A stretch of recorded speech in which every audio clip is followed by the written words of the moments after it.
ou seja, dentro de casa. Jairo era um chefe de sinagoga. Chefes de sinagoga não eram apenas dirigentes de congregação. Algumas pessoas concebem a imagem de alguém que dirige uma igreja, ou que está à frente de uma igreja quando ouve o termo chefe da sinagoga. Só que na antiguidade, os chefes de sinagoga atuavam também, na verdade, junto ao poder judiciário da época. Então, Jairo resolvia questões da lei, batia martelo, liberava sentenças. Então, Jairo era alguém muito importante no seu tempo, visto que um dos poderes mais importantes em qualquer sociedade é o poder judiciário, e Jairo atuava junto ao poder judiciário de sua época. Então, ele era um homem importante.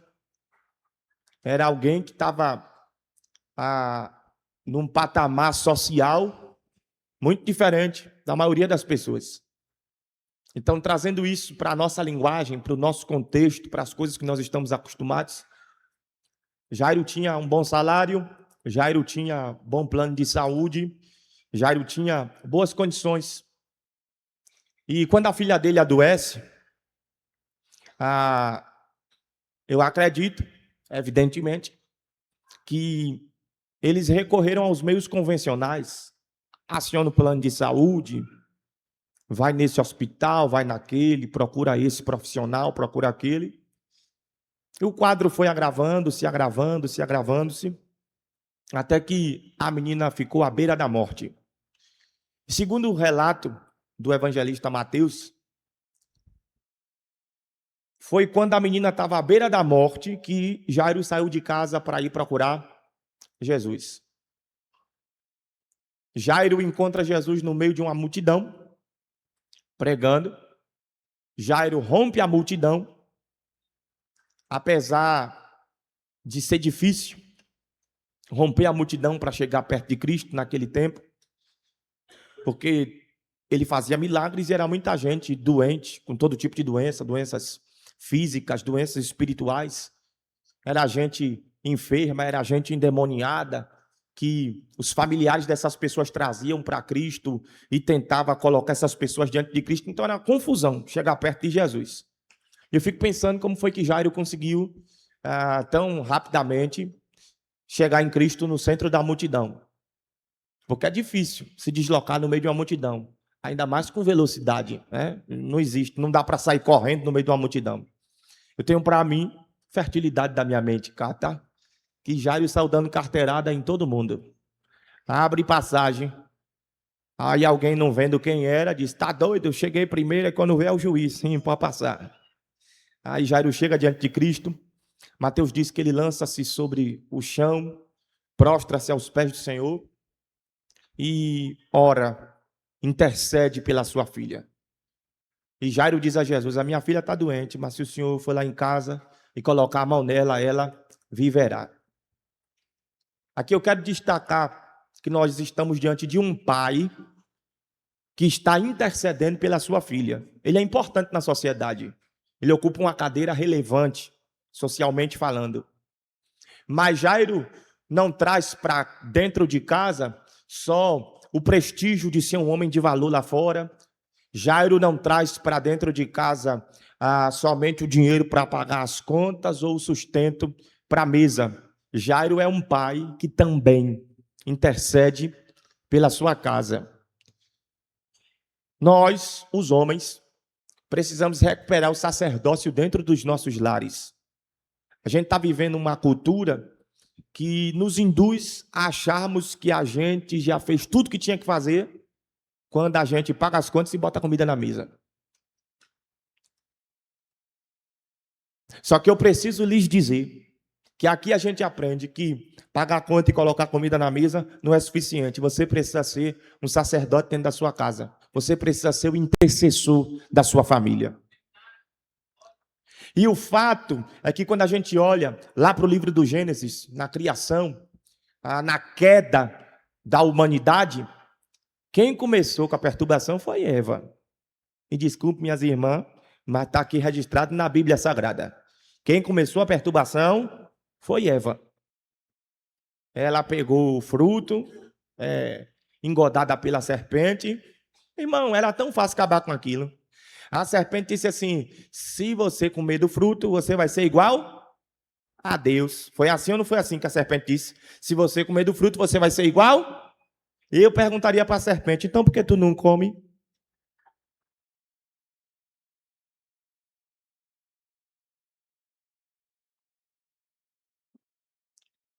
Então é Eva que começa a perturbação, a desobediência começa nela, ela pega do fruto e come. Aí ela leva para Adão, Adão come também. Quando Deus desce no jardim na viração do dia, porque Deus fez o homem para se relacionar com o homem, Deus gosta de relacionamento. Quando Deus desce no jardim na viração do dia e procura por Adão, Adão está escondido. E Deus pergunta: Adão, Adão, onde estás? Não era que Deus não sabia onde Adão estava. Na verdade, Deus sabia de tudo. Deus sabia que o homem tinha inaugurado o pecado. Ele perguntou aonde o homem estava, porque queria que o homem inaugurasse a confissão para que ele pudesse inaugurar o perdão. Mas Adão se escondeu e disse: eu me escondi porque eu estava nu. Deus disse: quem foi que disse que tu estava nu? A mulher que o Senhor me deu pegou o fruto lá e trouxe para mim. Aí a mulher disse assim: não, a serpente, que o jogo da culpa, a culpa é dele, não, a culpa é dela, não, o jogo da culpa. Deus jogou sobre cada qual o peso da responsabilidade de cada um. Ele anunciou a sentença do homem, anunciou a sentença da mulher e anunciou a sentença da serpente. Mas o fato é que, embora Eva tenha iniciado a questão da desobediência, Deus não disse para Eva: a terra agora será maldita por tua causa. Deus disse isso ao homem. Ele disse a Adão: a terra será maldita por tua. Porque quem determina o clima espiritual não é a mulher, não. É o homem. E isso fala sobre um princípio. Por isso que a Bíblia diz para que as mulheres sejam submissas aos seus maridos como ao Senhor. Agora, a gente não pode tratar essa questão de submissão como uma opressão, porque a mesma Bíblia que diz para as mulheres serem submissas aos seus maridos é a Bíblia que diz para que os maridos amem as suas mulheres como Cristo amou a igreja de Deus e a si mesmo se entregou por ela.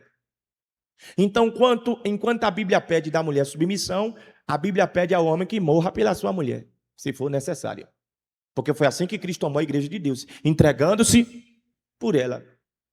Então veja que nós precisamos entender que Deus não quer que nós, enquanto homens, sejamos dentro dos nossos lares gente que sustenta a casa no sentido dos recursos para a subsistência. Deus espera que a gente bote mão na cabeça das mulheres da gente e ore. Deus espera que a gente interceda pelas nossas crianças. Deus espera que a gente zele da palavra dentro do ambiente familiar. Você não é apenas um pagador de conta e um provedor. Você deve se comportar como o pastor da sua casa. Então Jairo se posiciona como intercessor e ele vai orar pela sua filha. Ele vai ao pé de Jesus por causa da sua filha. Ele pede para Jesus ir na casa dele. E Jesus prontamente diz: vamos lá, Jairo. Vamos lá na sua casa. Vou tocar na menina. E vamos lá fazer um milagre. Só que a Bíblia diz que Jesus estava no meio de uma grande multidão. E quando a Bíblia fala sobre multidão, irmãos, é multidão mesmo. Na ocasião da multiplicação dos pães e dos peixes, por exemplo, lá em João capítulo 6, a Bíblia fala sobre 5.000 homens. Isso porque mulheres e crianças não entraram na contabilidade. Se fosse contar todo mundo, pode ir para lá de 10.000 pessoas. Então, quando a Bíblia diz que Jesus estava no meio de uma multidão, ele estava no meio de uma multidão mesmo. E como já disse anteriormente, não é fácil se deslocar no meio de uma multidão. Você não anda no meio de uma multidão na velocidade que você quer. Você anda no ritmo que dá. E uma pessoa bem educadinha nem consegue andar no meio da multidão, porque tem que ser um pouquinho mais educado para andar no meio da multidão. Tem gente que não ouve o licença, tem que dar com o cotovelo, tem que empurrar com um jeitinho, ou não passa. É ou não é? Pronto. Isso para um anônimo no meio da multidão. Para a celebridade no meio da multidão, isso aí se torna insustentável. Então Jesus é a celebridade no centro daquela multidão. Jairo não é a única pessoa com problemas querendo a atenção de Cristo, querendo o poder de Cristo, querendo a virtude de Cristo. Tem muitas outras pessoas com muitos outros problemas querendo a atenção que Jairo também está querendo. Então, quando Jesus se dispõe a ir para a casa de Jairo, ele não vai correndo nem voando, que não dá. Ele vai caminhando no ritmo que a multidão permite. Eu imagino, eu quero que você entre no texto comigo e você contemple a cena. Deixe a sua mente viajar essa manhã. Você acha que Jairo chamou Jesus para ir na casa dele, cruzou os braços e ficou esperando para ver se o povo ia deixar ele passar? Não, irmão. Pense comigo. Quando Jesus diz eu vou, Jairo diz vamos embora. Ele toma a frente. E começa a gritar, sai da frente, aí que a menina vai morrer, sai da frente, sai da frente, sai da frente, sai da frente, sai da frente. Alguém se aproxima dizendo, Jesus, a minha filha está doente. Aí Jairo diz, a minha também, eu cheguei primeiro, por fim da fila. E vai abrindo caminho, vai abrindo caminho, vai abrindo caminho. E Jairo está desesperado, alguém se aproxima, já, agora não, peraí. E lá vai. Afinal de contas, a sua filha está à beira da morte. Uma vez, manhã quase bate no pessoal no posto de saúde, porque meu irmão estava quase morrendo. Só para você entender como que age um pai, uma mãe cujo filho está à beira da morte. Bora, Jesus. Jairo vai tentando abrir caminho. E Jesus vai caminhando no ritmo que dá. E a multidão apertando Jesus, a multidão em cima de Jesus. E Jairo tentando viabilizar uma marcha um pouco mais rápida. Chega um momento, no meio dessa confusão, digo confusão porque foi uma loucura, transitar a título de urgência no meio daquela multidão. Do nada, do mais completo nada, Jesus para no meio da multidão. A Bíblia diz que Jesus parou. E quando Jesus parou, eu fico imaginando o pavio de Jairo, porque ninguém que está com o filho morrendo tem paciência. Só que também não dava para gritar. Afinal de contas, ali não era o sistema do SUS, não era um negócio celestial. Era o próprio Deus ali. Então não dava para gritar, não dava para bater no balcão, não dava. Então, Jesus parou. Eu imagino Jairo coçando a cabeça e dizendo algo como, ô Senhor, com todo respeito, assim, não me leve a mal se eu parecer irritado, né? Porque a menina vai morrer. Aí eu queria ver se o Senhor, de vez de estar parado, pode voltar a andar. Jesus parado estava, parado ficou. E Jesus disse algo do tipo, alguém me tocou. Aí os discípulos se meteram no meio, diz Jesus, espera aí, Senhor, a filha do cara vai morrer, o cara tá aflito aí, ó. Ó, em volta, dá uma olhadinha, só para você ouvir rapidinho. A multidão tá te apertando, o Senhor vai meter uma dessa, alguém me tocou. A multidão te aperta e te comprime. Jesus diz, eu não estou falando de quem me aperta e quem me comprime. Eu estou dizendo que alguém me tocou, porque eu senti quando de mim saiu poder. Você diz amém, alguém diz glória a Deus. Jairo disse, não já tocou, o poder não já saiu, bora. A menina vai morrer. Aí a Bíblia diz que Jesus ficou procurando quem foi que tinha tocado nele. A Bíblia diz que ele procurava quem tinha tocado nele, extraído virtude, extraído poder. E Jairo tá, deixa para lá, Senhor. Embora, a menina vai morrer. E alguém disse, Jesus, meu filho está com um demônio. Jairo disse, segura seu demônio. Que cheguei primeiro, minha filha vai... Ô Senhor, com todo respeito, a menina vai morrer. E Jesus está procurando quem foi que tocou nele.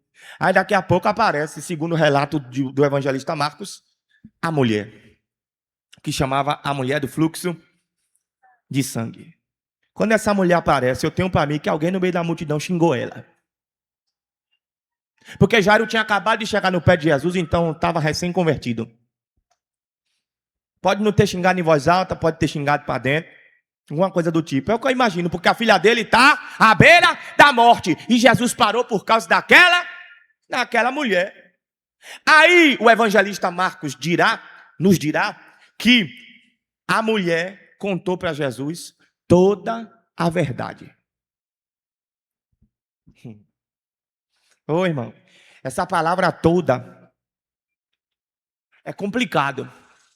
Porque você já conversou com uma mulher que queria contar uma história toda?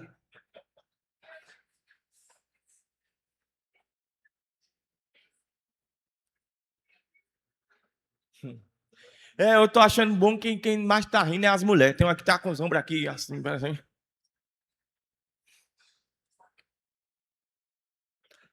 A filha dele tá à beira da morte. Aí a mulher que chegou depois, na verdade ela furou a fila, ela chegou depois, ele parou por causa dela, e agora ela tá contando a história toda. Tá, Jairo.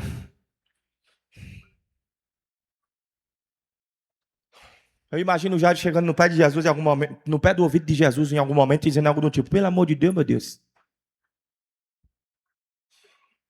A Bíblia diz que ela contou a história toda.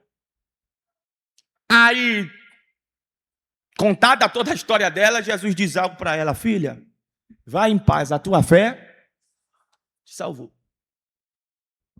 Aí Jesus olha para Jairo. Às vezes eu imagino Jesus engraçado, sabe, com senso de humor. A gente tava indo para onde mesmo? Menina, bora.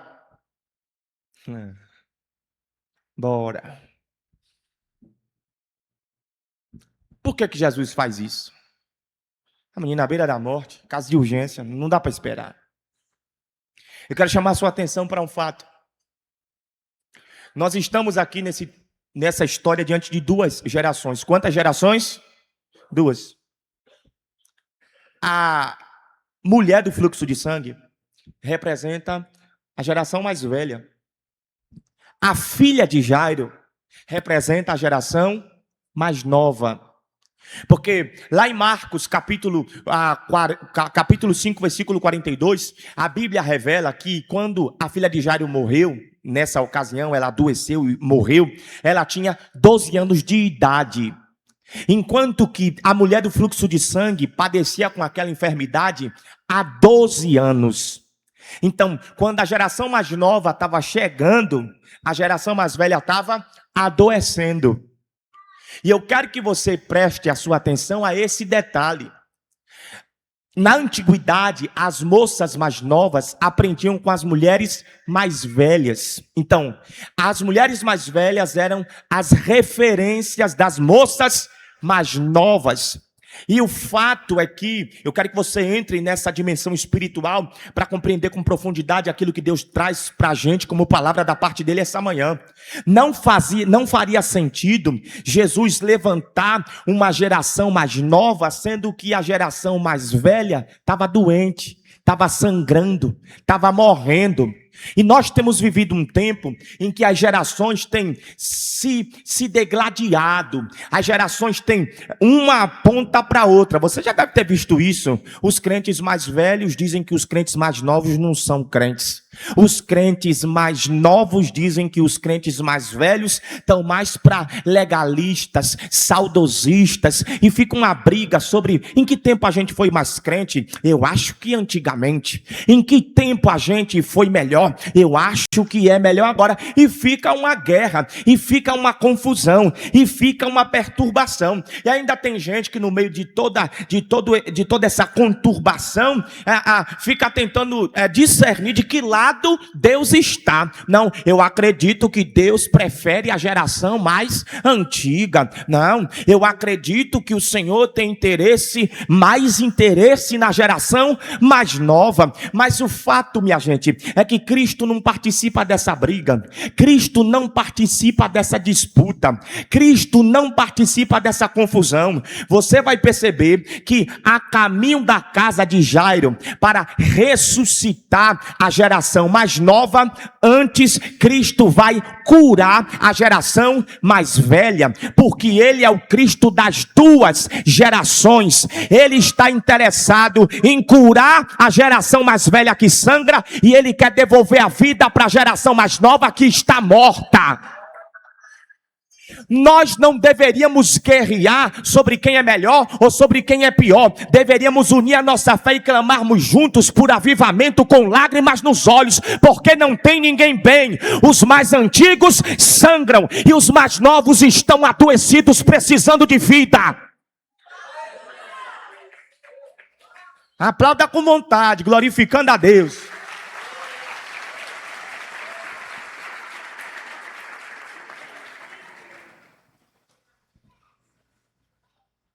Então, antes de Jesus ressuscitar a geração mais nova, ele vai devolver a referência para a geração mais nova. Ele vai restaurar o vigor, a saúde, a vida da geração mais velha. Quando Jesus finalmente volta a caminhar para a casa de Jairo, Marcos dirá que alguém vem correndo da casa de Jairo e diz: Ei, Jairo, não incomode mais o mestre não, porque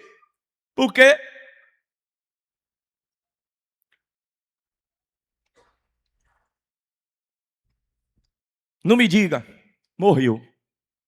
A menina morreu. Se Jairo não tinha xingado aquela mulher antes, tinha xingado agora. Porque a tendência é a gente ficar procurando algum culpado, algum responsável pelo nosso fracasso. Se aquela mulher não atrapalha, se ela não conta a história toda, se ela resume, se ela respeita a fila, se ela não passa na minha frente, não incomode mais o mestre, porque a menina morreu. A Bíblia diz que Jesus vira para Jairo e diz: não temas, crê somente. E não temas, crê somente, irmão. Não leia esse texto e entenda que Jesus está dizendo: Jairo, somente creia. Não é isso não. O texto tem conotação de somente, aqui tem conotação de sozinho. Jairo, acredite sozinho. Alguém veio correndo da tua casa para dizer: morreu. Só que veja que você está voltando para casa comigo. O que vai ditar como termina a história da sua família não é o que alguém está trazendo de lá para cá. O que determina o final dessa história é o que você veio buscar e o que você está levando daqui para lá. Quando Jesus chega na casa de Jairo, a Bíblia diz que ele para de novo. Jesus parou de novo. É interessante que quando a gente mais está com pressa, Jesus trabalha parando. Mateus capítulo 9 diz que Jesus parou na porta. A Bíblia diz que quando Jesus chega, ele vê dentro da casa de Jairo os instrumentistas e o povo em alvoroço. O texto não diz, mas o contexto histórico-cultural revela que dentro da casa de Jairo, aqui a gente vê a estabilidade financeira do cara. Porque a menina tinha acabado de morrer, mas o velório já tinha começado. Isso é coisa, irmão, de quem já reservou o terreno no Vale da Saudade. Isso é coisa de gente que é tão organizada na vida que tem tempo para pensar que vai morrer. Porque pobre esquece que vai morrer, não tem tempo para pensar nisso. Quando um pobre morre, é uma vaquinha na família para pagar o caixão. Às vezes é a prefeitura que dá a coroa de flor. E por aí vai. É ou não é? Pronto, mas o nível de organização, o nível de estabilidade, o nível de tranquilidade daquela família era tão grande que já estava tudo certo no Vale da Saudade.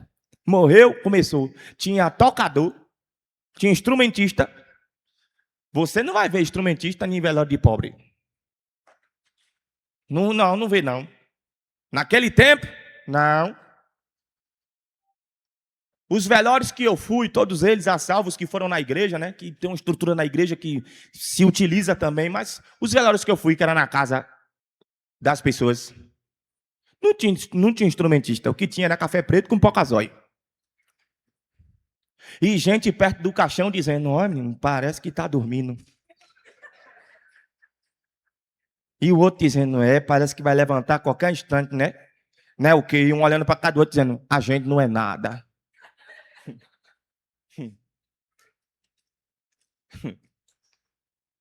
É estranho, né? Rir da desgraça. Mas é que a gente se identifica com esse contexto.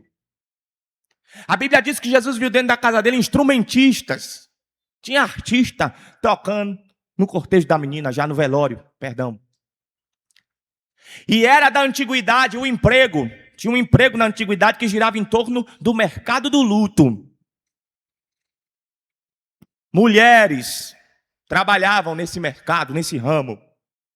Essas mulheres eram chamadas de carpideiras. As carpideiras eram atrizes do luto. Elas eram contratadas para chorar quando as pessoas morriam. Agora veja. Alguém morreu na família, vou contratar alguém para vir aqui chorar. Na antiguidade isso era comum. E Jairo estava tão bem que tinha instrumentista, bem financeiramente, tinha instrumentista e tinha atriz. O texto não revela, mas o contexto histórico-cultural deixa isso claro. Tinham atrizes dentro da casa de Jairo. Era uma tristeza espetacular. Só que assim, ó, as carpideiras não choravam porque estavam condoídas, porque estavam consternadas. Elas não. Elas choravam por causa do que iam receber. Quem não pudesse pagar, ia ter que chorar sozinho. Elas não choravam, não. Um choro comprado não é um choro verdadeiro. Elas estavam sofrendo de mentira. Então, quando Jesus chega na porta da casa de Jairo e olha para dentro, o que ele vê lá é falsidade. Tem falsidade dentro da casa de Jairo. Quem aqui gosta de falsidade, diga amém. Até quem é falso não diz não. Não diz não. De jeito nenhum. Um dia eu sabendo da falsidade de uma pessoa e ela não sabia que eu sabia. Aí a gente estava conversando e tinha outra pessoa que sabia que eu já sabia da falsidade, né? Com provas e tudo. Aí a pessoa falsa disse assim: rapaz, eu odeio falsidade.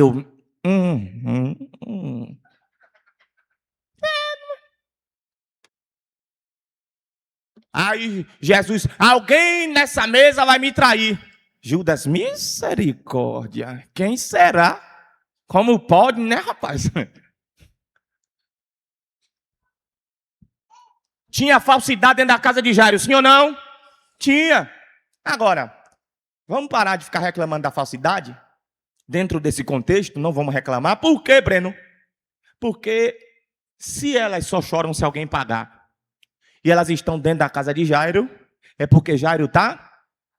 Ou seja, tem falsidade dentro da casa dele, mas é ele mesmo que financia a falsidade dentro de sua casa.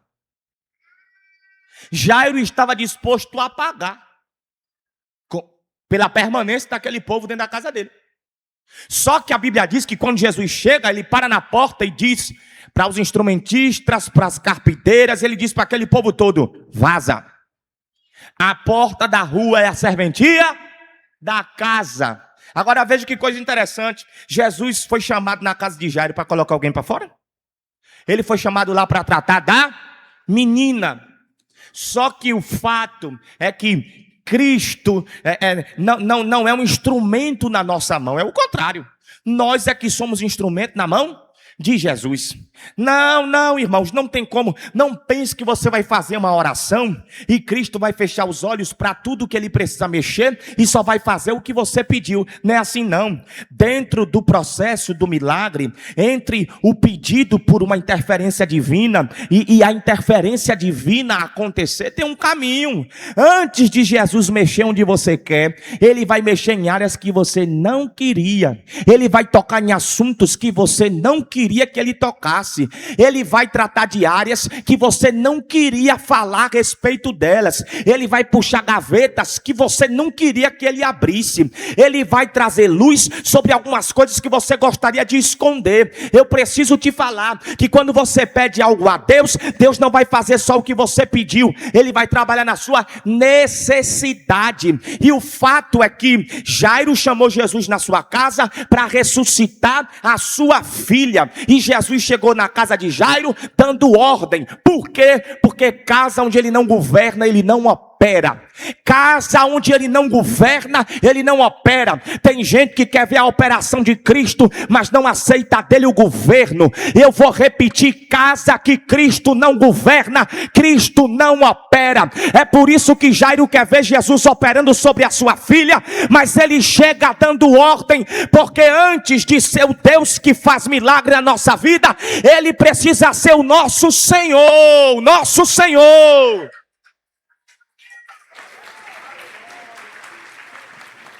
Tem gente que não veio buscar o Senhor, só veio buscar um Deus que faz milagre. Ei, não bula no meu orgulho, não. Não bula na minha vaidade, não. Não bula nas minhas maracutaias, não. Não bula nas minhas mágoas, nos meus ressentimentos, não. Não vem dizer que eu tenho que perdoar a maninha, não vem dizer que eu tenho que perdoar painho, porque só eu sei as dores que eu carrego, as feridas que me...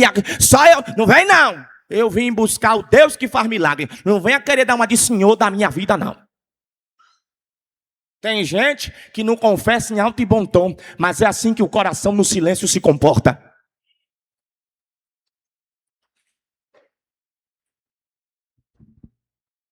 Jesus disse: a menina não está morta, ela apenas dorme. O que ele está dizendo é: Jairo, parece morte dentro de sua casa. É morte para você, mas eu quero dizer que na minha perspectiva, Jesus está dizendo assim: na minha perspectiva, o que está dentro da sua casa e você julga morto, para mim está dormindo, e existe a possibilidade de um despertar. Eu quero liberar essa palavra porque eu senti que é profecia na minha boca para a sua casa, para as suas finanças, para o seu casamento, para o relacionamento com seus filhos. Aquilo que dentro da sua casa parece morte, assim diz o Senhor, na minha perspectiva só está dormindo, e eu tenho a possibilidade de promover um despertar. Jesus limpa a casa. Eu falei que Jesus limpou a casa. Eu vou contar 3 e você vai dizer: limpou. 1, 2, 3. Jesus limpou. Aí entrou Pedro, Tiago e João com Jesus. Jesus tira os relacionamentos que não prestam e traz Pedro, Tiago e João. Tu viu que Jesus não levou Judas para dentro da casa de Jairo? Tu viu? Vai que some alguma coisa na casa do... Pedro, Tiago e João. Nenhum deles é perfeito, mas todos eles são verdadeiros. Jesus vai limpar a sua casa da falsidade. Jesus vai mexer nos seus círculos de relacionamento. E vai trazer gente que não é perfeita, mas é verdadeira. Eu quero declarar que 2026 é o ano em que Deus vai mexer no ciclo. É o ano que vai ter gente levantando da mesa, gente que... Mas veja que coisa interessante.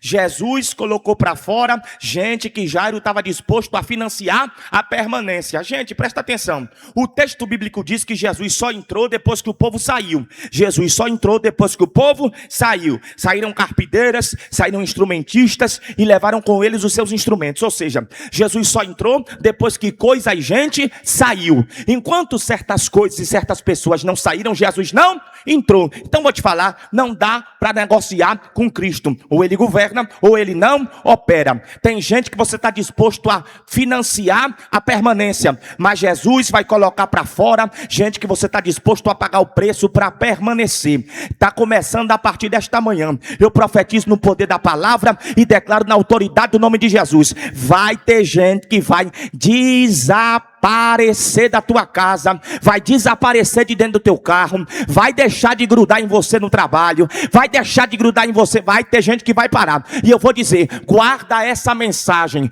guarda essa data, guarda essa manhã, porque vai ter gente que vai começar a desaparecer, e você, quando for pegar o telefone, vai dizer: vem cá, fulano, nunca mais apareceu, o que é que está acontecendo? Jesus vai te lembrar desta manhã, Jesus vai te lembrar desse dia, e vai dizer: eu cheguei na porta e comecei a limpar o ambiente, eu vou entrar para fazer milagre. A limpeza começou. Vai ter gente gente que te chamava para tudo quanto é canto e vai parar de te chamar, e você não vai dizer eu fui abandonado, você vai dizer Cristo está limpando, Cristo está limpando, Cristo está limpando, Cristo está limpando. Eu profetizo no poder da palavra e na autoridade do santo e bendito nome de Cristo, que um processo de limpeza acaba de começar, porque o despertar de Cristo vai acontecer dentro da tua casa.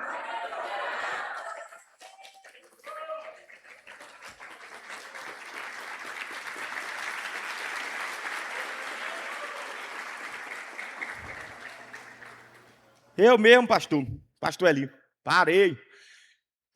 Desde que eu me casei, eu dei tchau para um bocado de gente. E não foi minha mulher que mandou não, viu? Dei tchau para um bocado de gente. Eu tinha uns amigos que enchiam a boca para dizer, eu odeio criança. Eu não vejo mais eles, não. Que eu tenho 2 crianças. Não quero perto de mim gente que odeia o que Deus ama. Um dia um brincou comigo. Tá, agora você está preso, né? Se quebrou também. Eu digo, me quebrei também, estou preso. Não entendi. Você não casou um dia desse? Eu digo, ah, Satanás, eu rali vi.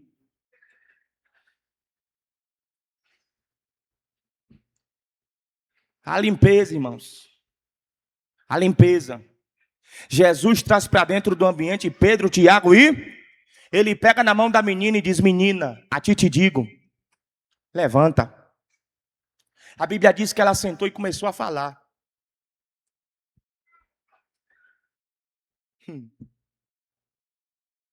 Aí Jesus manda, no relato de Marcos ou de Lucas, os pais darem de comer a ela. Alimentem a menina e não digam nada a ninguém. Aí a Bíblia diz em Marcos que ela se levantou e comeu, porque ela já tinha 12 anos de idade. A mulher do fluxo de sangue sofria há 12 anos, e a filha de Jairo, quando morreu e foi ressuscitada, também tinha 12 anos de idade. 12 na Bíblia se repete muitas vezes. Jacó teve 12 filhos, Israel foi dividido em 12 tribos. Olhem para a ocasião em que Deus milagrosamente abriu o Rio Jordão para os filhos de Israel passarem pelo meio. Josué ordenou que cada líder de cada tribo de Israel pegasse do meio do rio seco uma pedra, para que com aquelas pedras fosse edificado diante do Jordão o memorial, e Israel nunca mais esquecesse da maravilha que Deus operou naquele dia. Se era para cada líder de cada tribo pegar uma pedra, eram 12 líderes, porque eram 12 tribos. Logo aquele memorial foi levantado com 12 pedras. Lembrem-se do profeta Elias, quando promoveu o desafio contra os profetas de Baal e Azerá no alto do Monte Carmelo. A Bíblia diz que ele disse, o Deus que responder com fogo, esse aqui é Deus. Só que antes de Elias clamar pelo fogo, a Bíblia diz que ele repara, ele conserta, ele edifica um altar, e esse altar é edificado a partir de 12 pedras. Olhem para o livro de Neemias, quando Jerusalém foi invadida pelos inimigos, os muros foram derribados e as portas queimadas a fogo. A Bíblia diz que em 52 dias, Neemias se levanta com todo o povo, reedifica Jerusalém e restabelece no seu entorno 12 portas. Isso é o Antigo Testamento. Quando você vai para o Novo Testamento, você vai ver que a primeira vez que Jesus abriu a boca para pregar, ele tinha 12 anos de idade, na ocasião em que José e Maria esqueceram dele no templo. Depois disso, Jesus passa um tempo em silêncio. Quando aparece, ele já tem 30 anos de idade e vai dar início ao seu ministério. Ele desce as águas batismais pelas mãos de João Batista, mas Jesus não começa o ministério dele sozinho, ele monta a comitiva dele, ele chamou alguns discípulos. Quantos discípulos Jesus chamou? Foram 12 discípulos. Eu citei já João capítulo 6, quando a Bíblia fala sobre a primeira multiplicação de pães e peixes. Se você se debruçar sobre o texto e ler com atenção, você vai perceber que Jesus alimentou com 5 pães e 2 peixinhos aquela numerosa multidão, e depois que todo mundo estava satisfeito, a Bíblia diz que ele ordenou aos discípulos que recolhessem o que sobrou. Inclusive aqui eu quero pontuar que Jesus não gosta de desperdício. Quando sobra do milagre, ele manda com diligência recolher aquilo que sobrou, porque o não desperdício é um dos princípios da prosperidade. Jesus não quer você desperdiçando tempo, Jesus não quer você desperdiçando dinheiro para quem gasta um dinheiro que não tem, para comprar coisa que não precisa, para impressionar gente com quem não tem compromisso nenhum, para sustentar uma imagem que não lhe é própria. própria. Jesus não gosta desse tipo de desperdício. E Ele não gosta de desperdício nem de comida. Para quem tem um olho maior do que a barriga e toda vez que vai comer, joga a comida fora. Jesus mandou recolher o que sobrou. E João capítulo 6 diz que os discípulos levantaram cheios 12 cestos com pedaços de pão e de peixe. Você vai lá para o livro do Apocalipse, o livro da Revelação, e você lá vai ver o número 12 muitas vezes. 12 anjos, 12 portas, 12 pedras, até acerca do tamanho da cidade que João vê. Há um texto em que ele diz que viu uma cidade que media 12.000 estádios. Aí eu olho para o dia e pergunto aos irmãos: quem foi que determinou quantas horas o dia teria? E quem foi que determinou quantas horas teria uma noite? Porventura não foi o nosso Deus que designou 12 horas para o dia e 12 horas para a noite, cumprindo assim um ciclo de 24 horas para um dia? Aí você olha para o texto sagrado em Mateus capítulo 9, em Marcos capítulo 5 e Lucas capítulo 8, está lá a cura da mulher do fluxo de sangue e a ressurreição da filha de Jairo. Ninguém separa essas histórias para contá-las de forma segmentada. Todos eles contam essas histórias juntas, porque não dá para separá-las. Existe algo em comum entre elas, e é justamente o número 12. A filha de Jairo tem 12 anos de idade. A mulher do fluxo de sangue tinha 12 anos de sofrimento. Todas as vezes que você vê o número 12 na Bíblia, o número 12 carrega uma mensagem. O 12 diz: o governo é de Deus. Vi um 12, é a Bíblia dizendo: o governo é de Deus. O 12 é o número do governo de Deus. Então veja, quando a filha de Jairo morre e ressuscita, ela tem 12 anos. É Jesus dizendo: o governo não é da morte, o governo é meu. Quando a mulher do fluxo de sangue é curada e Jesus passa por ela no 12º ano do seu sofrimento e é salva da morte, era Cristo dizendo: o governo não é da doença, o governo é meu. Eu quero liberar essa palavra aqui essa manhã e quero declarar sobre a sua casa e sobre a sua família: o governo não é da depressão, o governo não é de nenhuma doença psicossomática, o governo não é da falência, o governo não é da pornografia, o governo não é do vício na jogatina, o governo não é da cachaça, o governo não é da prostituição, o governo não é de ideologias do inferno, o governo é de Cristo, o governo é de Cristo, o governo é de Cristo. O governo é de Cristo.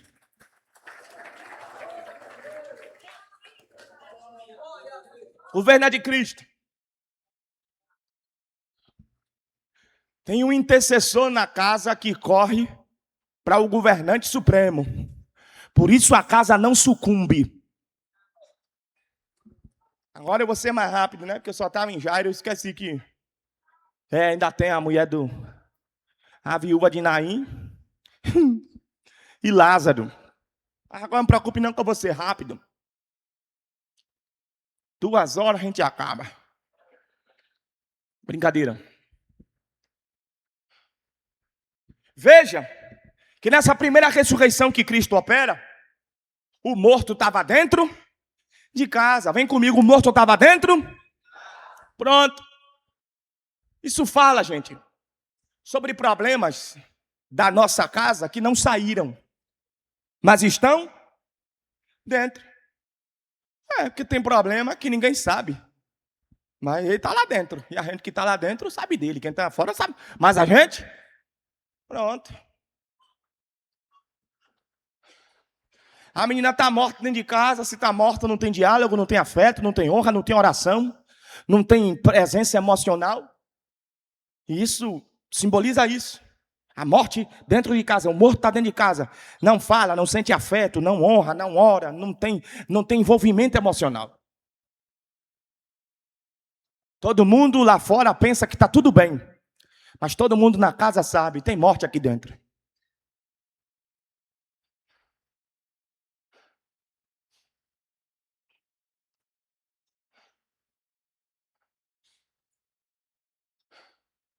Mas Jesus reverteu aquela situação tocando no morto. Jesus tocou no morto. E Jesus vai tocar naquilo que morreu dentro de sua casa. No caso da viúva de Naim, a morte não ficou dentro de casa, foi para a rua. Ela está indo para o cemitério, tem toda uma multidão em volta, vendo ela chorar, vendo ela sofrer. Porque algumas dores familiares se tornam públicas, elas vão para a rua. Todo mundo fica sabendo. Todo mundo assiste o drama. Todo mundo vê o cenário. Então aquela mulher estava com a sua dor exposta para toda a cidade. A cidade inteira via. E não é a primeira vez que a cidade toda vê ela sofrer. Porque ela está indo enterrar o filho, mas ela é viúva. Isso significa que ela já enterrou o seu marido. E o filho que ela estava indo enterrar, não era o único filho. E as mulheres naquele tempo dependiam de ter homens na vida delas. Ou o seu marido, ou filhos. Filhos. Então, o drama que essa mulher vive está para além de apenas um segundo luto. Ela está condenada à solidão. Ela é reflexo da vulnerabilidade, da insegurança. E ela não está indo enterrar apenas o filho. Ela está indo enterrar o amanhã. Ela está indo enterrar o futuro dela.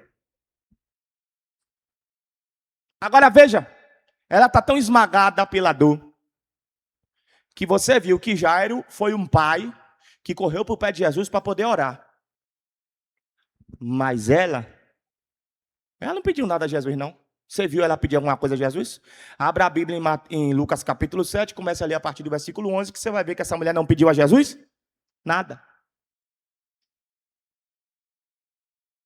Mas apesar dela não ter pedido nada, Jesus apareceu para fazer alguma coisa.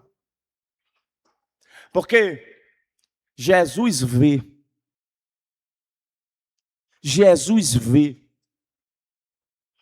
o homem por trás de uma dor.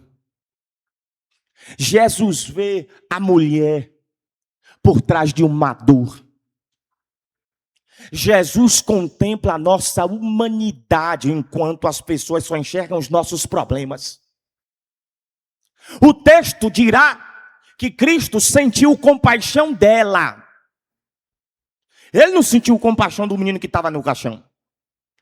Ele sentiu compaixão dela.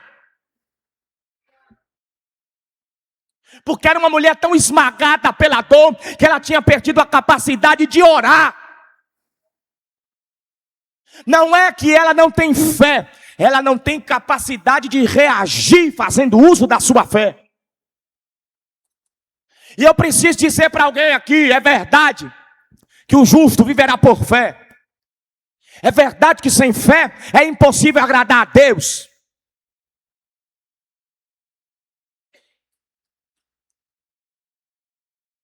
Mas nós não estamos falando de uma incredulidade. Não é que ela não crê no poder de Deus, não é que ela não crê em Cristo. Não, nada disso aí não.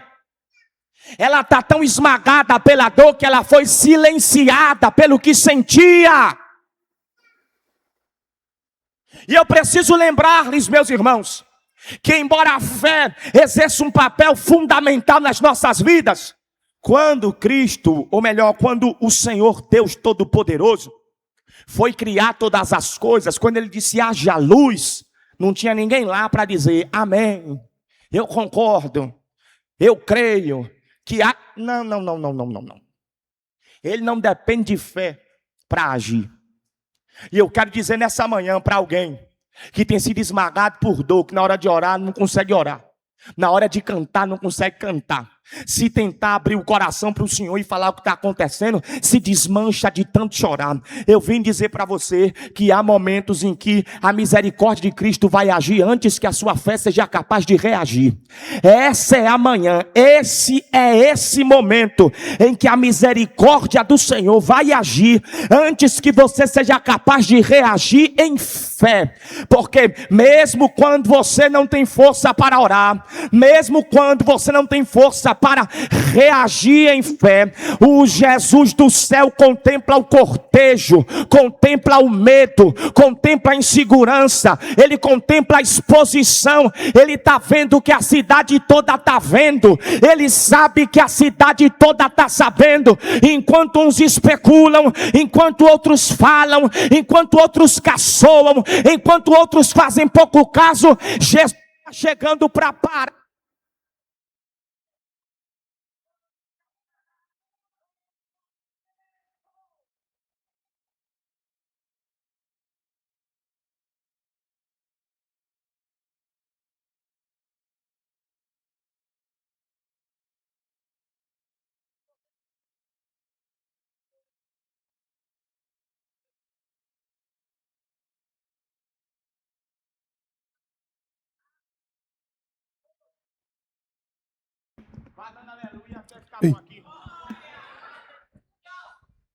Vamos fazer de conta que não ficou bom ainda.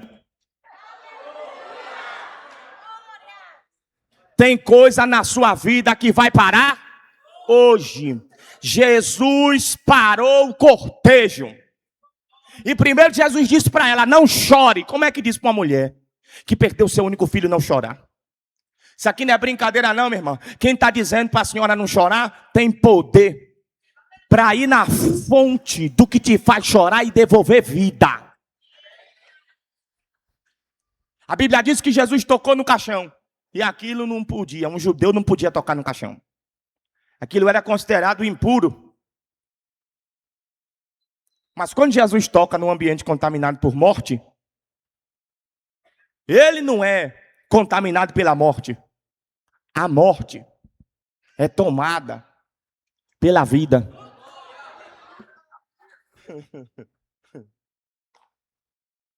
Jesus tocou no caixão, onde nenhum judeu queria tocar. Jesus tocou. Eu quero declarar aqui essa manhã. Agora de manhã eu vim para profetizar. Jesus vai tocar onde ninguém quer tocar. Ele vai abolir onde ninguém quer abolir. Ele vai entrar onde ninguém quer entrar. Ele vai tratar o que ninguém quer tratar. Ele tem paciência para resolver o que ninguém mais tem paciência para resolver. Ele tem a disposição que ninguém mais tem para lidar com essa questão.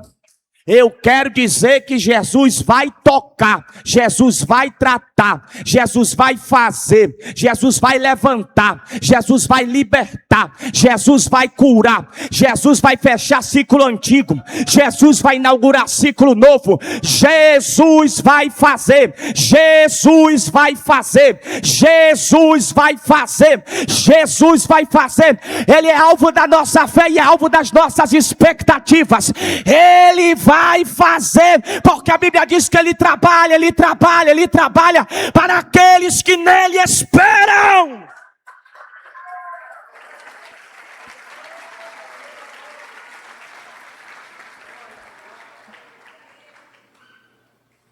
Na casa de Jairo, ele tratou a morte no início.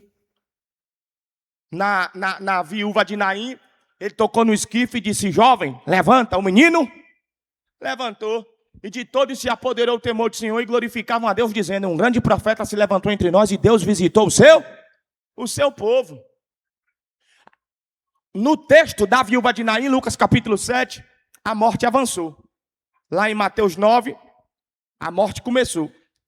Em Lucas 7, a morte avançou.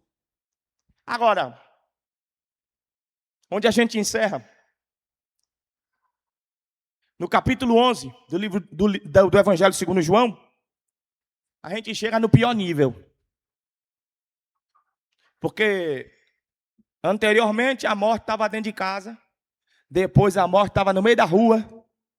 Agora, meu irmão, capítulo 11 de João, nível máximo, não é apenas morte, é sepultura, é pedra selando a sepultura, e é um defunto que fede.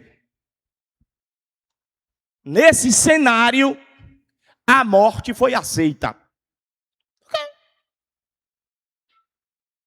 É uma situação que tem cheiro de impossível. É uma situação que tem cheiro de impossível. Tudo começa com Lázaro adoecendo. E Marta e Maria mandando um mensageiro até Cristo. Jesus, vem cá, por favor, rapidinho, porque Lázaro, aquele a quem tu ama, está doente. Aí o mensageiro foi e falou para Cristo a mensagem. A gente tem um pai que intercede pela filha, e agora nós temos irmãs que estão intercedendo pelo seu irmão. O mensageiro fala para Jesus o recado, e a gente pode tratar isso como oração. A oração chega em Cristo, vá curar Lázaro.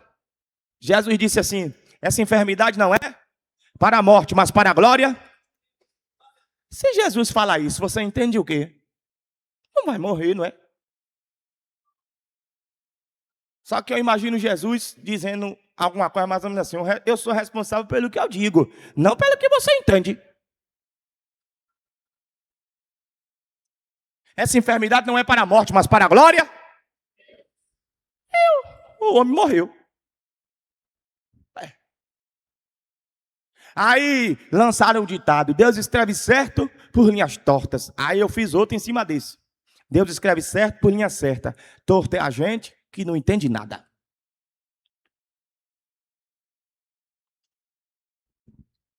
Jesus vai para Betânia 4 dias depois da morte, do sepultamento, do selo sobre a sepultura. 4 dias depois Jesus chega lá. Quando Jesus chega, tanto Marta quanto Maria dizem a mesma coisa para ele. Senhor, se o Senhor estivesse aqui, se o Senhor estivesse aqui, o nosso irmão não teria morrido. Estivesse, verbo estar conjugado no passado. Se o Senhor estivesse. Elas estão dizendo assim, ó, o passado poderia ter sido diferente. Por quê? Porque nós fizemos uma oração lá atrás. Quando Lázaro adoeceu, a gente disse para o Senhor, vem. E o Senhor não veio. Se elas estão orando por um doente, se elas pedem a visita de Jesus a um doente, é porque a expectativa delas era de que Jesus curasse o doente. Só que, presta atenção, pegue isso, por gentileza, faça esse favor para a sua alma e para a sua fé. A expectativa delas não estava combinando com o que Cristo queria fazer. Porque a oração dizia, venha curar o doente. Jesus diz, não. Eu já decidi fazer uma coisa muito maior do que isso aí que você está pedindo. Tem oração que você faz, que a resposta de Cristo é não. Não porque ele é ruim, mas porque a ideia que você teve para sua casa é muito menor do que a ideia que ele teve antes de você. Elas queriam ver Cristo curar o doente. Jesus não queria curar um doente. Você é que me entende? Jesus não queria curar um doente, não. Aí elas duas dizem para Cristo, quando ele chega 4 dias depois da morte e sepultamento de Lázaro, se o Senhor estivesse aqui, o nosso irmão não teria morrido. Aí Jesus diz assim, Marta, o teu irmão há de ressuscitar. Aí Marta diz assim, eu sei que ele há de ressuscitar. No dia da ressurreição dos mortos, todo mundo vai ressuscitar. Porque tem crente que é bom de falar de passado e é bom de falar de escatologia. Mas para o agora, para o presente, não espera nada. Nós estamos falando de um nível de frustração tão grande que elas duas, tanto a Marta quanto a Maria, elas são capazes de falar que o passado poderia ter sido diferente e Marta consegue crer que Cristo vai voltar, uma ressurreição final, um juízo final. Mas para hoje, para agora, ela não espera nada. Quando Jesus disse para Marta, ô Marta, eu entendo a dor. Inclusive Jesus chorou, tá? Em João 11:35 a Bíblia diz que Jesus chora, porque ele se envolve com o que a gente sente. Você não está diante de um Deus desconectado de você. Você está diante de um Deus que sente o que você sente. Nós estamos diante do Deus que se fez homem. Ele sente o que você sente, ele chora como você chora, ele sabe ele sabe de sentir na própria pele. As únicas coisas que tem no céu, que foi o homem que fez, são as marcas no corpo de Cristo. Ele entende de dor, ele chora. E eu quero dizer que é por isso que a Bíblia diz que o Espírito Santo intercede por nós com gemidos inexprimíveis. Porque ele compartilha do que a gente sente para orar por nós. Você não está gemendo sozinho. Você não está sofrendo sozinha. Jesus chora as nossas lágrimas. O texto diz que vendo o sofrimento de Marta, vendo o sofrimento de Maria, vendo o tanto que a morte é devastadora para a humanidade, Jesus chorou. Aí Jesus, em vez de submeter Marta a uns negócios de terapia, vai mandar só ela tirar a pedra. Marta, tire a pedra. Senhor, vamos deixar isso quieto. Porque já cheira mal. É de 4. Aqui eu encerro. É de 4. Irmão, isso aqui fala sobre a morte ter sido aceita. Não há mais nada para fazer acerca dessa situação. Deixa isso quieto. Não mexa não. Não mexa. E tem gente aqui, tem famílias aqui, já estão pensando, deixa isso quieto.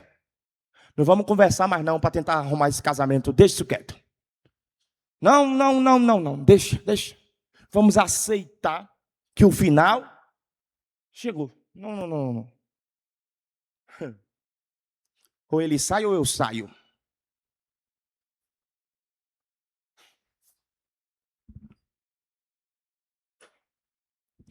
Já cheira mal, senhor, é de 4 dias. Permita-me contextualizar. Quando Marta diz assim, antes poderia ter sido diferente. Lá no futuro, eu sei que vai ter o juízo final e vai todo mundo ressuscitar. É Marta dizendo assim para Jesus, Jesus, a gente sabe que o Senhor pode curar. A gente já viu o Senhor fazer isso. Muitas vezes. Inclusive tinha gente em volta dizendo, como que pode, né? Ele era amigo dessa família, porque Jesus vivia na casa de Lázaro, de Marta, de Maria. A pessoa diz, como que pode? Ele ajudou tantos estranhos, quando o amigo dele ficou doente, deixou morrer. Então todo mundo ali sabia, ele pode curar. Marta estava dizendo, a gente sabe que o Senhor pode curar. E quando dava tempo de curar, a gente te chamou. Aí o Senhor, não sei o que aconteceu, mas o Senhor não veio. Então assim, agora não dá mais para o Senhor fazer alguma coisa. O que Marta está fazendo é indo na caixa da fé dela e pegando uma trena, uma fita de medir. E ela está dando para Jesus um tamanho, ela está colocando no poder de Jesus um tamanho. Senhor, para mim o Senhor é do tamanho de uma cura. Morreu, não dá, morreu, acabou, morreu. Para mim o Senhor é do tamanho de uma cura. Está num estágio irreversível. Não, Senhor, já foi. João capítulo 11, versículo 25, para mim, é Jesus dizendo assim, Marta, me respeita.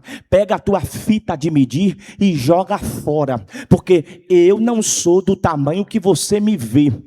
Eu não sou do tamanho de uma cura. Sabe qual é o meu tamanho, Marta? Qual?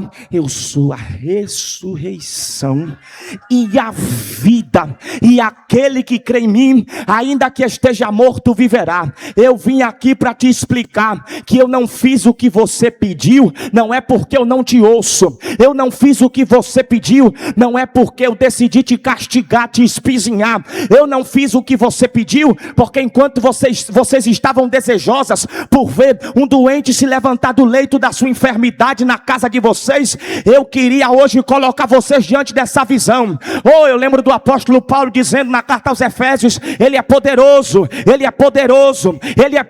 para fazer infinitamente mais, abundantemente mais, além de tudo aquilo quanto pedimos ou pensamos. Eu lembro dele usando a boca do profeta Isaías para dizer, os meus caminhos caminhos não são os vossos, os meus pensamentos são mais altos que os de vocês, assim como o céu é mais alto do que a terra. Enquanto vocês estavam na expectativa de ver a cura de um doente, eu cheguei para ressuscitar um morto. Eu cheguei para ressuscitar um morto. Eu cheguei para ressuscitar um morto. Tem cheiro de impossível para vocês. Tem cheiro de impossível para vocês. Mas para mim tem cheiro de testemunho. Para mim tem cheiro de testemunho. Eu vou fazer. Eu vou colocar um testemunho na tua boca. Assim diz o Senhor pelo poder da sua palavra. Eu vou colocar um testemunho extraordinário na sua boca.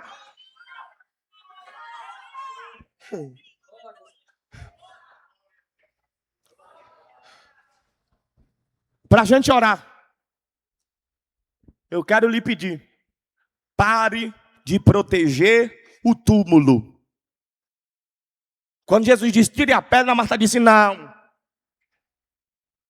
A fé dele, mexe nisso mais não. Deixa para lá. A gente aceita. A gente não vai desviar por causa disso. É doído, é complexo, não é fácil de lidar, mas a gente pode fazer uma terapia, fazer alguns gabinetes com o pastor, com a esposa do pastor. Não vai ser fácil conviver com esse rompimento, mas, deixa isso quieto. Você quer ver Cristo ressuscitar o que morreu? Pare de proteger o túmulo. Tire a pedra. Eu vou encerrar com um testemunho. Há um pouquinho de tempo atrás, deve ter uns 3, 4 anos atrás. Não, mais um pouquinho. 5, 6, é que o tempo está passando tão rápido, né? Que às vezes a gente perde noção do tempo.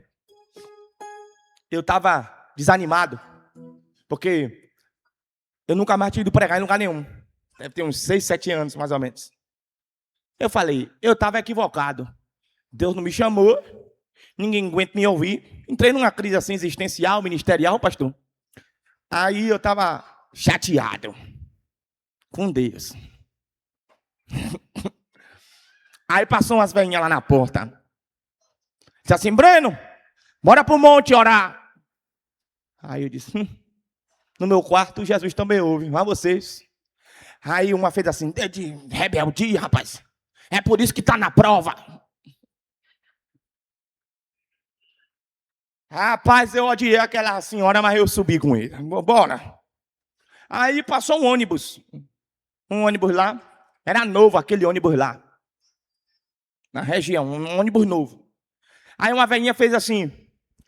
Eita, que ônibus grande. Olha que negócio, que trambolho, negócio grandão. Aí, oh meu Deus, com quem eu estou subindo para o monte? Que conversa sem futuro.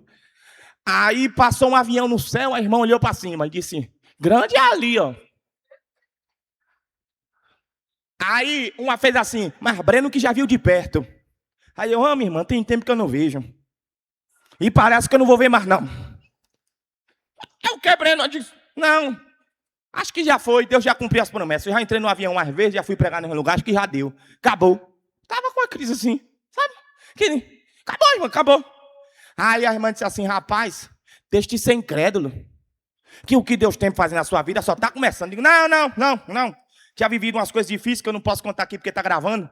E eu não posso expor algumas pessoas. Né? Enfim, família é sagrada. Eu ainda não tinha casado não, para ninguém pensar que o pau estava quebrando comigo e com ela. Hein? Mas enfim. Aí, tinha aceitado o fim, acabou. Bota uma pedra em cima dessas conversas e chega. Não dá não estou bem psicologicamente. Não, acabou. Aí a gente subiu para o monte. E eu fui com as velhas que oravam muito.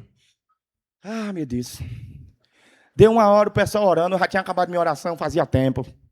Deu 1h30 o pessoal orando, e já que está todo mundo de olho fechado, quando elas abriram o olho, eu já fui embora, ó, há muito tempo.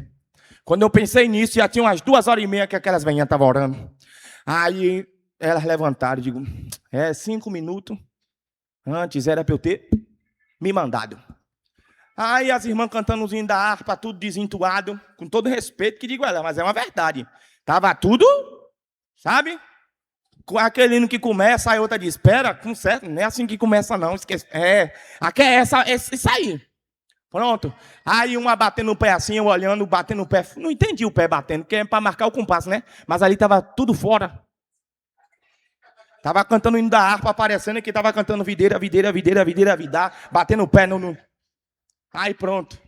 Aí fizeram outra oração demorada. Eu amo orar. Cresci orando, valorizo a oração. Mas sabe aquele... Tipo Marta com Jesus. Não pula nisso não. Não, deixa quieto, fede, cheira mal. Vamos desistir desse negócio aí. Beleza. Demoraram orando em pé. Eu digo ao Senhor, me perdoe. Mas não era para eu ter vindo não. Quando disse amém, que acabou, saiu uma senhorinha do meio do mato, que foi pegar umas folhas para fazer um chá. Aí ela entrou dando glória. Oh, glória. É assim que ela falou. Aí entrou com as folhas na mão. Digo. Aí ela, irmãs, eu estava aqui ouvindo vocês orar aqui. Fui pegar umas folhas aqui para fazer um chá. E aí Jesus mandou eu vir cá. Aí Deus me disse que não acabou aqui ainda não. Eu digo, não acabou.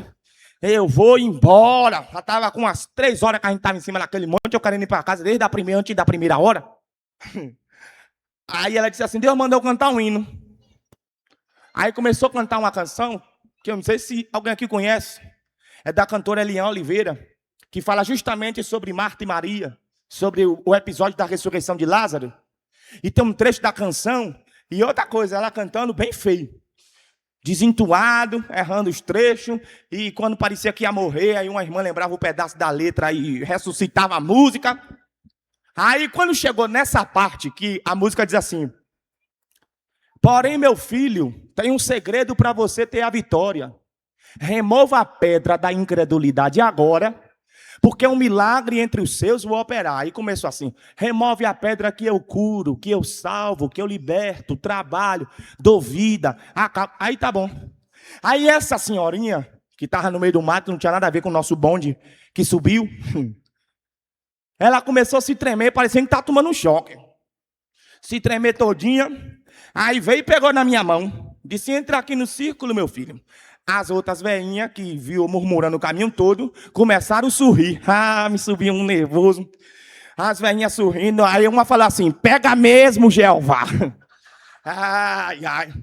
Aí a senhorinha toda se tremendo, toda desafinada, mas cheia do Espírito Santo. Ela fez assim, filho, essa parte é para você. Porém, meu filho, ela cantou olhando dentro do meu olho. Tem um segredo para você ter a vitória. Remova a pedra da incredulidade agora. Aí ela disse assim, remove a pedra da incredulidade, que Deus te bota no avião, te tira do avião, aí te bota de novo no avião. As velhinhas que eu subi começaram a rodar igual peão no monte, foi um pentecoste absurdo. E eu preciso dizer para você, que é o Espírito de Deus que está aqui nesse lugar, dizendo, quer ver a ressurreição acontecer, a continuidade, aonde o diabo gritou interrupção, Jesus está bradando continuidade. Mas você quer ver isso acontecer? Pare de proteger a sepultura e remova a pedra da incredulidade essa manhã. Lucas capítulo 19, versículo 10. Pois o Filho do Homem, Cristo Jesus nosso Senhor, veio buscar e salvar aquilo que se havia perdido. Não tem nada perdido nesse casamento, não tem nada perdido na tua casa, não tem nada perdido entre os teus filhos. Jesus está aqui. Remova a pedra da incredulidade e se prepare para testemunhar que Ele é ressurreição e vida. Fique de pé, por gentileza.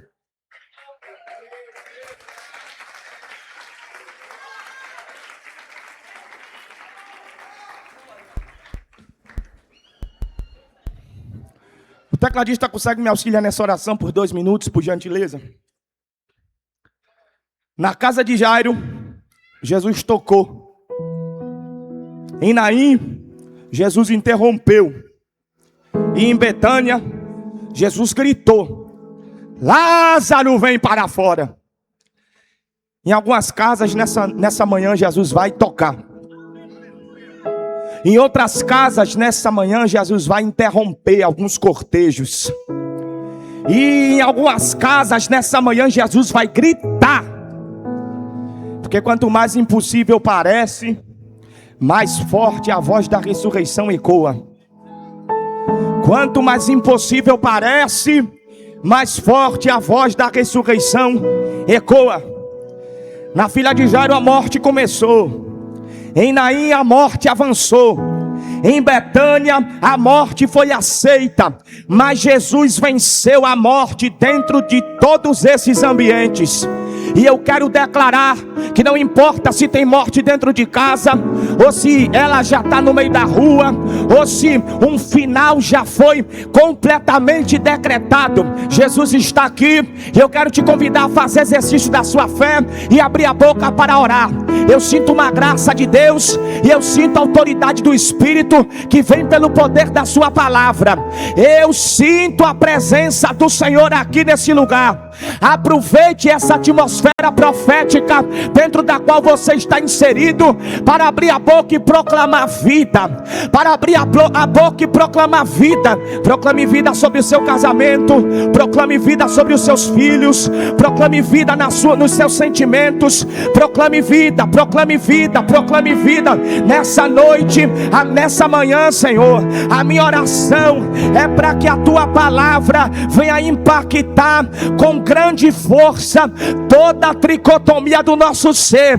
Toma espírito, toma alma e toma corpo, e vem derramar vida, e vem derramar vida, e vem derramar vida. Todo pensamento de morte, todo espírito de morte, toda tentativa do maligno trazer morte em sentido literal, ou em sentido figurado, ou em sentido espiritual, qualquer tentativa de governo do espírito da morte, eu vim aqui hoje para declarar que o governo é do Senhor, e o Senhor é a ressurreição e a vida.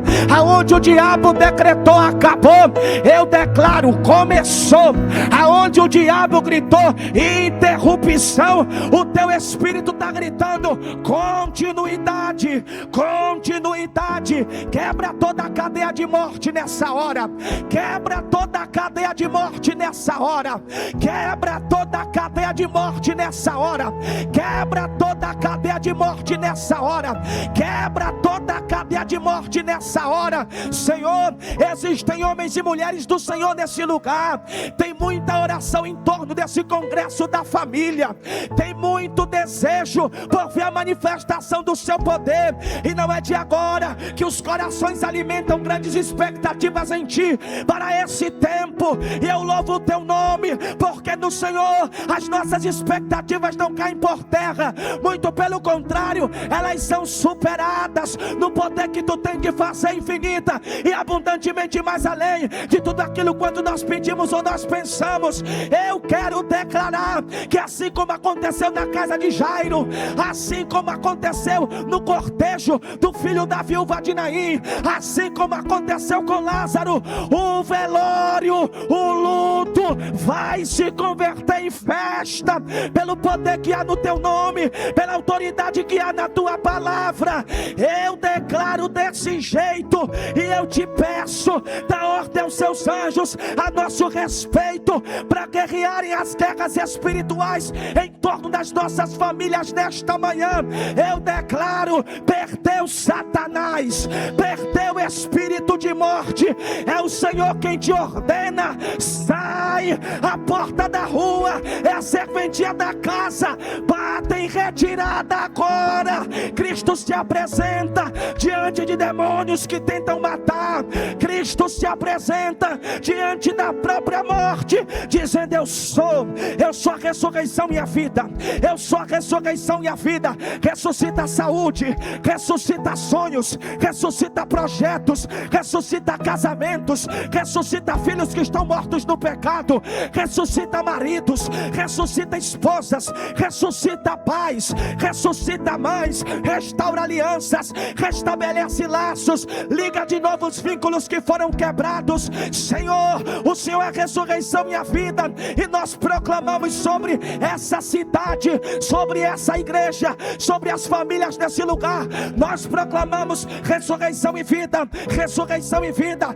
ressurreição e vida. Cruz das Almas não é a cidade do São João, Cruz das Almas é a cidade do exército que o Senhor regimentou para declarar que o espírito da morte está vencido pelo Cristo que é a ressurreição e a vida.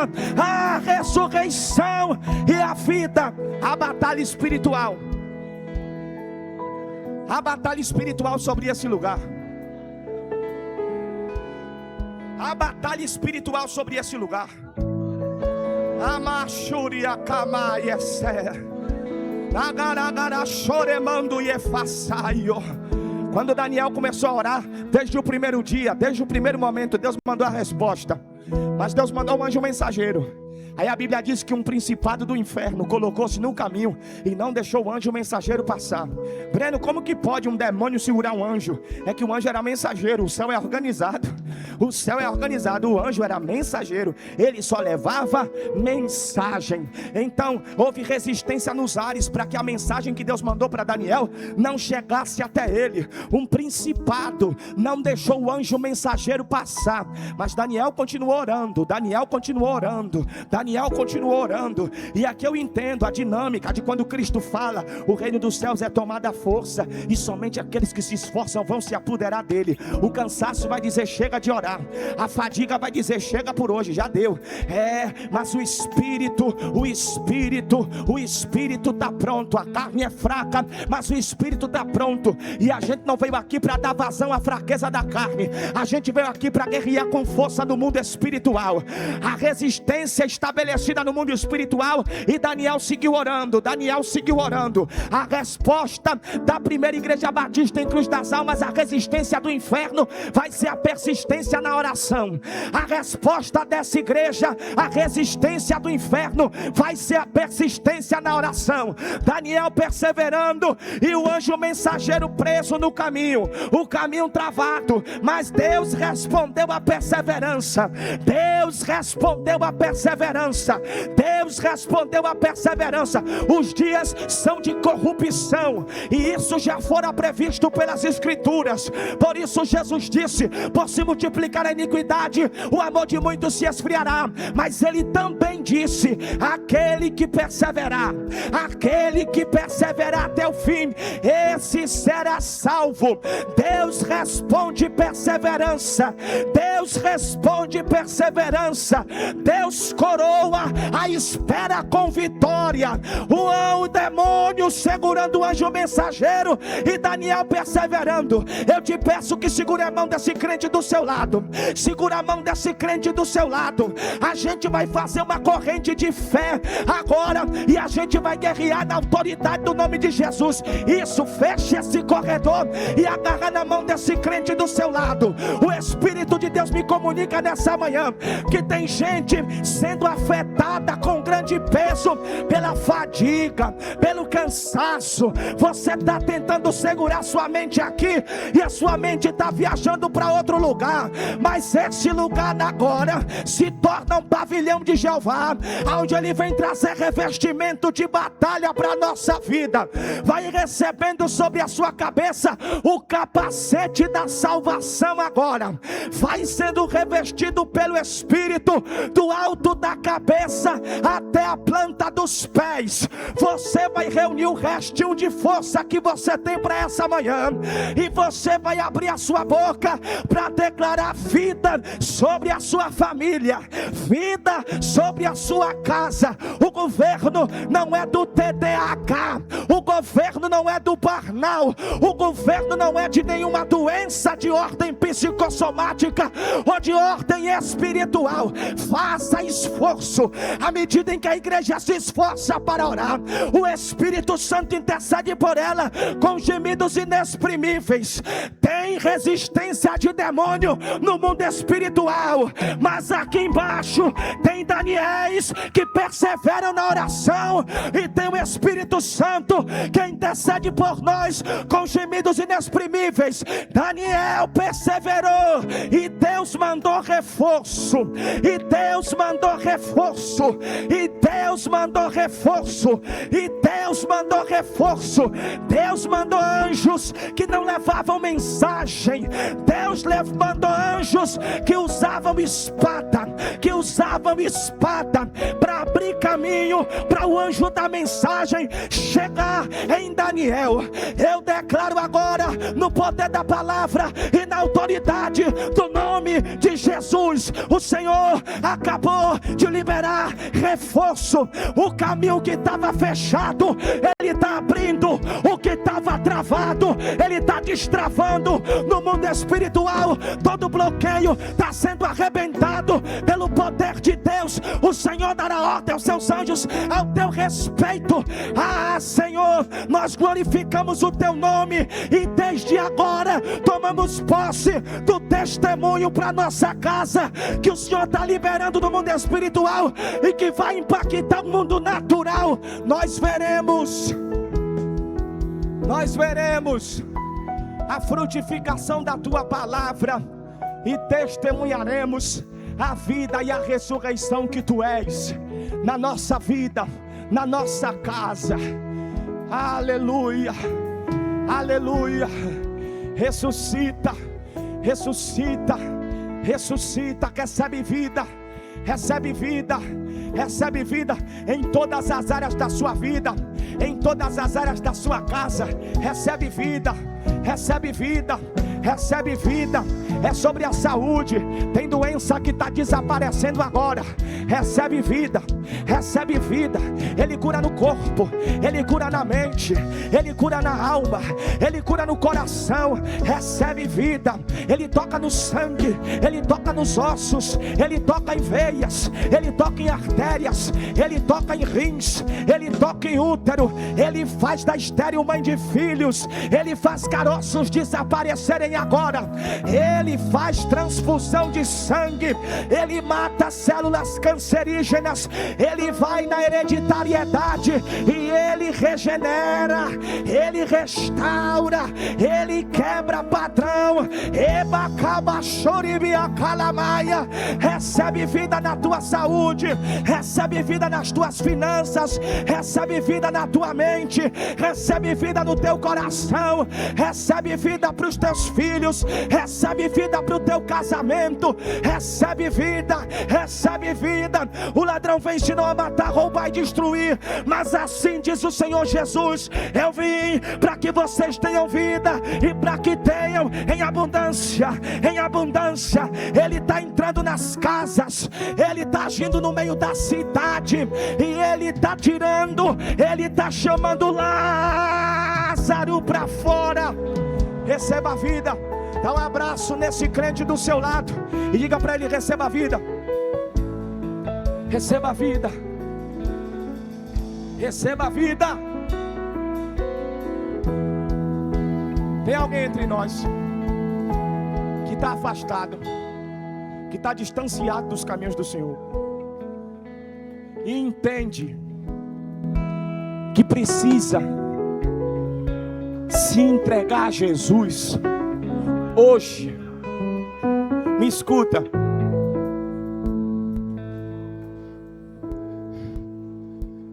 Sua alma está gritando pelo seu Senhor. Sua alma está gritando pelo Salvador. Se hoje você ouvir a voz de Deus, você não deve endurecer o seu coração. Onde está a primeira pessoa que se entregará a Cristo, se reconciliará com Ele, fará com Ele aliança? Aonde está? Por favor, quem deseja entregar a vida a Cristo hoje, fazer confissão de fé, levante a sua mão, porque nós queremos orar por você antes de encerrarmos esse culto essa manhã. Há alguém para Cristo? Breno, eu já tenho Jesus no coração. Ótimo. Se você tem Jesus no coração, você caminhou 50% do caminho da salvação, porque a Bíblia diz: se com o teu coração você crê e com a boca você... Então, se crê no coração, já tem 50% do caminho trilhado, mas 50% do caminho não é a chegada. Confesse Cristo com a boca E faça isso publicamente. Breno, por que tem que ser na frente de todo mundo? Porque Jesus falou assim, ó: qualquer que me confessar diante dos homens, eu também lhe confessarei diante do meu Pai que está no céu. Mas ele também falou: qualquer que me negar diante dos homens, eu também lhe negarei diante do meu Pai que está no céu. Está aí com o coração disparado dentro do peito. Ninguém está apontando para você, ninguém está chamando seu nome de maneira direta. Eu não estou fazendo isso, tem ninguém aqui forçando a barra para o seu lado. Mas esse coração disparado dentro do seu peito é porque você discerne, você entende que a voz desse menino aí só alcança os seus ouvidos, mas a voz do Espírito, a mão de Cristo alcança a sua alma, alcança seu interior, alcança seu coração. Não deixe para mais tarde o que a sua liberdade te permite fazer agora. Eu vou perguntar mais uma vez, e você não vai deixar a sua timidez te atrapalhar, a sua introspecção interferir no momento mais importante da sua vida. Aonde está a primeira pessoa que vai se render a Cristo, reconhecendo que Ele é o único Salvador e que fora dele não há salvação? Quer vida abundante? Quer vida abundante? Quer vida na sua vida? Entregue-se à vida. Jesus disse: eu sou a vida. João 14,6. Alguém para Cristo? Tem uma preciosa alma aqui para Cristo. Aleluia. Glória a Deus. Alguém vem aqui que é esse servo de Deus? Alguém acompanha ele aqui? Algum homem de Deus o acompanha, por gentileza?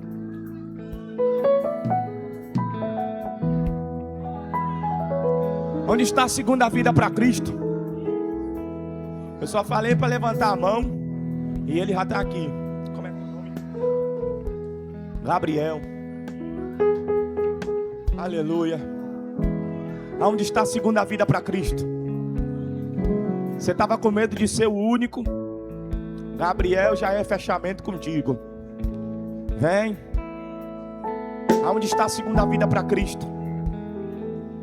Se hoje ouvirdes a voz do Senhor teu Deus, não endureça o teu coração.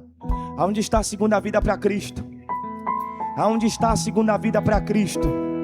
Lembre-se daquele trecho da mensagem: aonde Ele não governa, Ele não opera. Você veio buscar o Deus que opera, mas o Deus que opera quer ser Senhor da sua vida. Não há mais ninguém? Que Deus te abençoe. Tem mais um aqui. Irmão, nessa hora o céu já está fazendo festa. A Bíblia diz que a festa no céu quando um pecador se arrepende. Como é teu nome? Gustavo. Gabriel e Gustavo. Mais alguém para Cristo? Há mais alguém para Cristo? Eu vou dar 1 minuto para você, porque está faltando alguém aqui. Está faltando alguém aqui. Eu sinto uma graça de Cristo. A sensação que tenho é de que Cristo está olhando para a gente essa manhã e está sorrindo. Com muita leveza e com muita autoridade. Oh, aleluia. Eu vou te dar 1 minuto. O Ministério de Louvor vai cantar para o seu coração. Eu já devolvo para o pastor. Chegou a terceira vida. Aleluia. Aplauda glorificando o nome do Senhor. Mas você ainda tem 1 minuto para chegar aqui. Você ainda tem 1 minuto para chegar aqui. É Jesus quem está te chamando hoje. Jesus, Jesus, Jesus, quero declarar teu nome. Declare. Sobre toda mente e coração. pois sei que existe paz em tua presença. Clamo Jesus.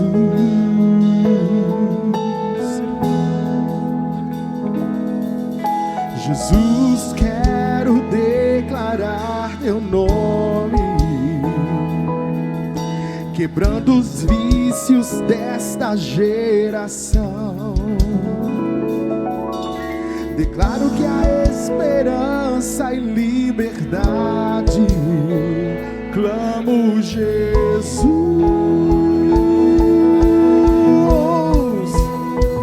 Teu nome é cura, é poderoso. Teu nome é vida. Destrói cadeias, dissipa as trevas, incendiar.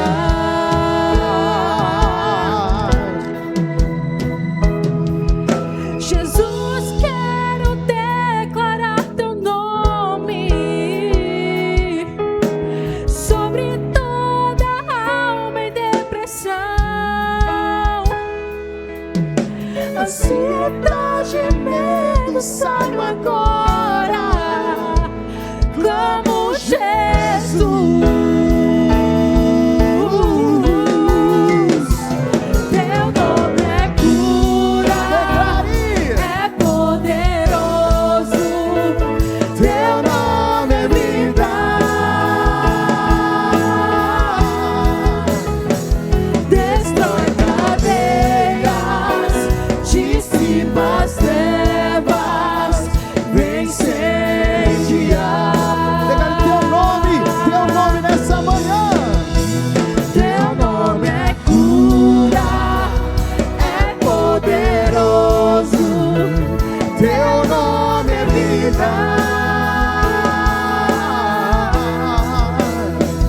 Destrói cadeias, dissipa as trevas, vem incendiar.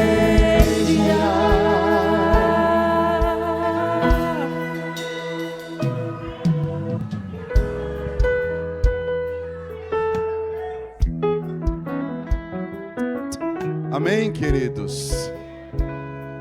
Gabriel, Gustavo e Isabelle, todos parentes de uma família só, né? Louvado seja Deus, né? Família, glória a Deus. Gabriel, Gustavo e Isabelle, né? O Gabriel é namorado de Sofia, namorado de Sofia, né?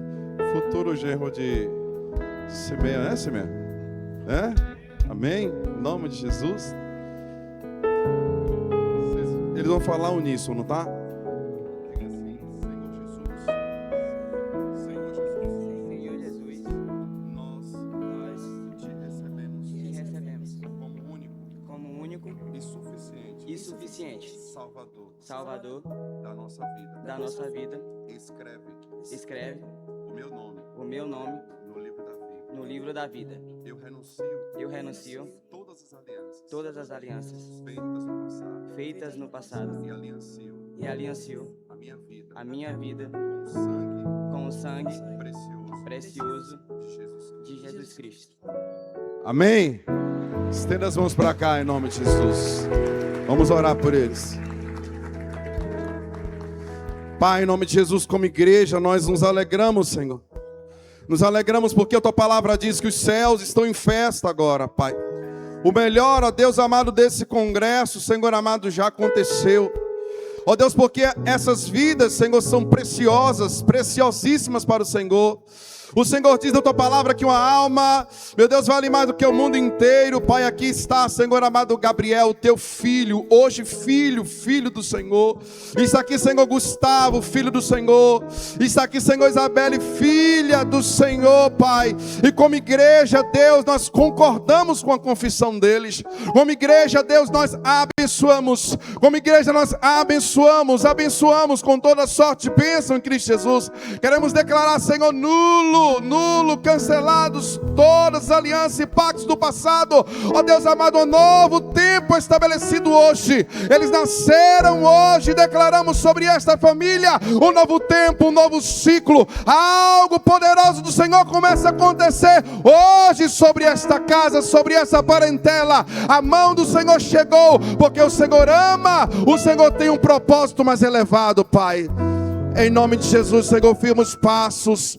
Em nome de Jesus, que eles cresçam em graça e conhecimento do Senhor, Pai. E sejam, Senhor amado, jovens, como um diferencial sobre essa geração, como luzeiros sobre esse tempo. Ó Deus, uma geração forte, porque hoje eles estão, ó Deus amado, firmados em Ti, Pai. Obrigado, Senhor amado, nós oramos a Ti, Pai, com nosso coração, ó Deus, regozijantes, meu Senhor. Celebramos a Ti por essas preciosas vidas e declaramos aquilo que foi pregado: vida nova, vida nova, vida nova em Cristo, vida nova em Cristo, vida nova em Cristo. Tudo que estava morto hoje ressuscita sobre a vida dos teus filhos, em nome e para a glória de Jesus. Os que creem dizem aleluia, glória a Deus. Liberar vocês para almoçar, pedir perdão pela adiantada hora, mas o Senhor está aqui. Louvado seja Deus. Que o amor de Deus, o nosso Pai, a graça do nosso Senhor e Salvador Jesus Cristo, a comunhão, as consolações e o poder do Santo Espírito permaneçam conosco, permaneçam com a nossa casa e com todas as famílias espalhadas sobre a terra hoje e para todos sempre. Os que creem dizem, dizem, dizem. Deus abençoe, até mais tarde em nome de Jesus. Declare pelas ruas o nome de Jesus. Sobre a escuridão Ele vai trazer a sua luz. Sobre sua família clame o santo nome Jesus.